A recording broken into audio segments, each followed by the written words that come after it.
देखिए दोस्तों आज की जो वीडियो है वो बहुत ही जरूरी है क्योंकि आरबीआई यानी भारतीय रिजर्व बैंक ने खाता धारकों के लिए नए नियम जारी किए हैं। जी हाँ, और ये अपडेट सभी बैंकों पर लागू होगा क्योंकि जो भी नियम आरबीआई बनाता है उन्हें हर बैंक को मानना पड़ता है। अगर कोई बैंक इन नियमों का पालन नहीं करता तो उस पर जुर्माना लगाया जाता है और ये जुर्माना छोटा मोटा नहीं बल्कि काफी बड़ा होता है। तो अब समझिए बात को। देखिए, आरबीआई ने बैंकों को निर्देश दिया है कि जो खाते नियमों का पालन नहीं कर रहे हैं उन्हें बंद किया जा सकता है। पहले ये खाते टेम्परेरी यानी अस्थायी रूप से बंद होते हैं और अगर सुधार नहीं हुआ तो स्थायी रूप से बंद कर दिए जाते हैं। अब सवाल ये है कि खाता बंद क्यों होगा?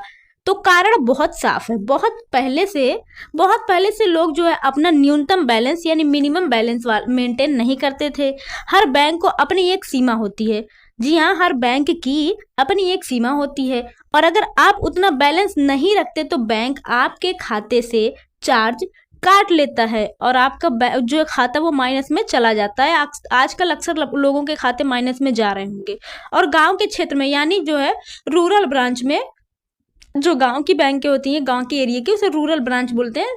तो जो रूरल ब्रांच में ये बैलेंस लगभग 500 रुपए से 1000 तक रहता है और वहीं शहरी यानी अर्बन या अर्ध शहरी जो है उसमें उसकी शाखाओं में जो है 2000 से 5000 तक रखना जरूरी है। जबकि महानगर, जी हाँ, मेट्रो सिटी और प्राइवेट बैंक जैसे एचडीएफसी, आईसीआईसी और एक्सिस, ये सब बैंकों में 10,000 या उससे ज्यादा तक भी हो सकता है।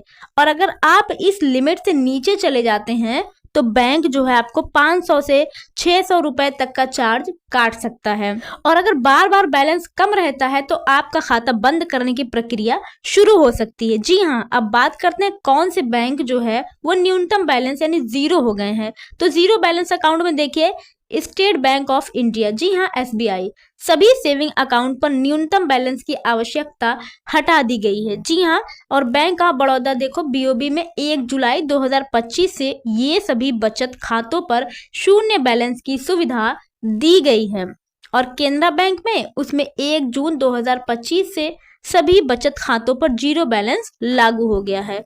वहीं इंडियन बैंक तो देखिए अब किसी भी प्रकार का न्यूनतम बैलेंस रखने की जरूरत ही नहीं है उसमें। तो अब आते हैं सबसे बड़े बदलाव पर। देखिए 1 नवंबर 2025 से लागू होने वाले नया जो है कि नॉमिनी नियम क्या है। तो अब कोई भी बैंक जो है वो अपने ग्राहक जो है कि अब कोई भी बैंक ग्राहक अपने खाते में 4 नॉमिनी जोड़ सकता है। जी हाँ, 4 नॉमिनी जोड़ सकता है।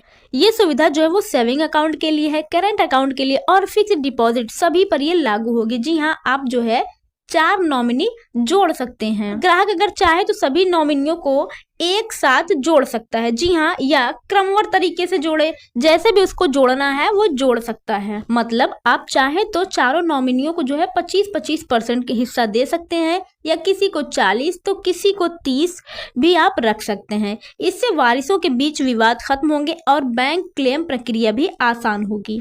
अब जानते हैं, देखिए 25 अक्टूबर 2025 से 3 प्रकार के खाते बंद किए जाएंगे। तो कौन कौन से हैं?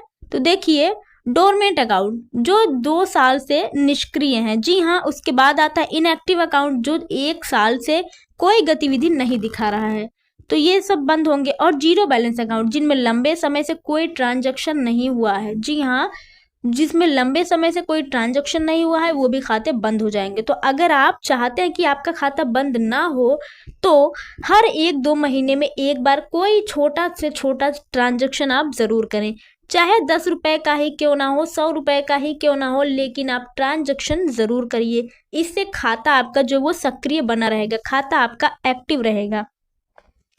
अब लोन ग्राहकों के लिए भी नियम बदल गए हैं। जी हाँ, अब देखिए अब हर बैंक को लोन देने से पहले ग्राहक को पूरी जानकारी देनी होगी। कौन कौन सी जानकारी? तो देखिए ब्याज दर की, इंटरेस्ट रेट ऑफ इंटरेस्ट और प्रोसेसिंग फीस और सभी छिपे शुल्क जो हिडन चार्जेस होते हैं उसको भी बताना होगा और पेनाल्टी चार्जेस, ये सारी चीजें बतानी होगी।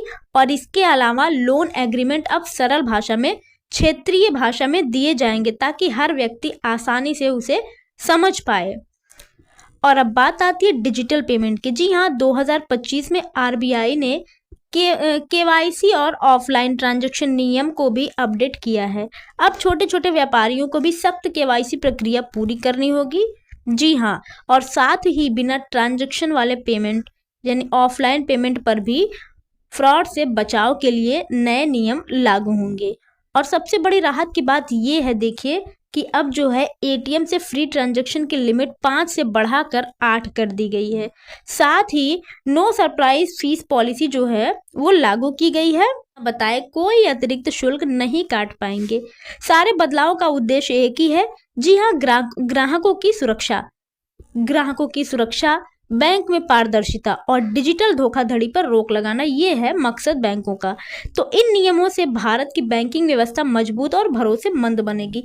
आप क्या कहते हैं? आपकी क्या राय है? ये सही है या गलत? आप कमेंट में आप जरूर बताइएगा। साथियों, आप लोगों का बहुत बहुत धन्यवाद। मिलेंगे आपसे हम अगली वीडियो में, तब तक के लिए जय हिंद, जय भारत, वंदे मातरम।